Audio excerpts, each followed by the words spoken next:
Well, today, America honors and thanks the men and women who have bravely served our nation.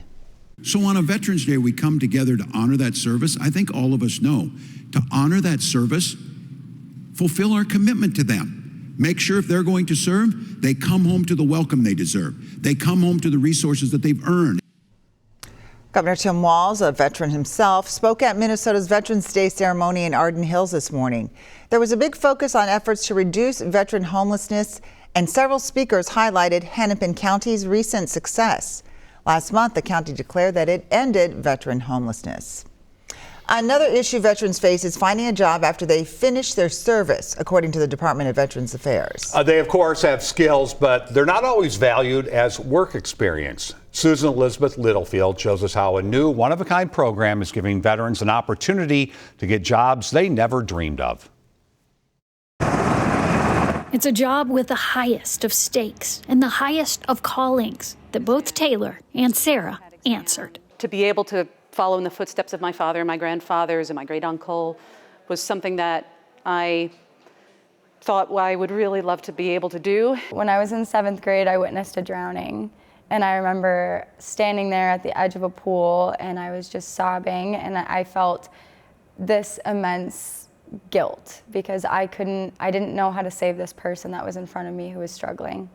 And so from that moment on, I decided that I would never be in an emergency situation where I couldn't help somebody ever again. Fueled by the urge to protect, the Forest Lake teen became an Army field hospital medic. Sarah became an Air Force flight medic. And that air medical evacuation mission, which is something I chose with a lot of intention, to be able to bring service members who have put their lives on the line back home, or to be able to help get them back to the fight, as most of them want to be able to do. She fell in love with medicine, but with deployments, becoming a doctor seemed impossible. It was just taking a very long time to feel like I had proven myself a worthy medical school candidate. Turns out she is a worthy candidate, and so is Taylor. They are part of a new program at the University of Minnesota's medical school that grants medics who meet the MCAT GPA requirements automatic entrance in med school.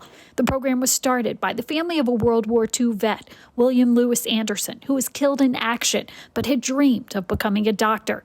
Taylor was at school when she got the news. It was really exciting. I personally never thought that I would have the opportunity to go to medical school. We're paving the way for other people. That's the exciting part. What do you hope to bring from the military into your work as a doctor?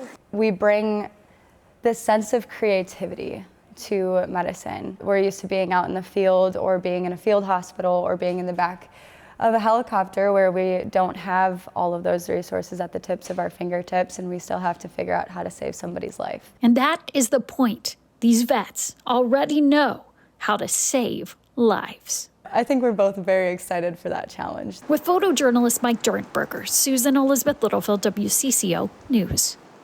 One of the leaders of the med school says they're thrilled the program is putting the veterans' years of service to full medical use. They believe the candidates they chose to kick off this program will be excellent doctors.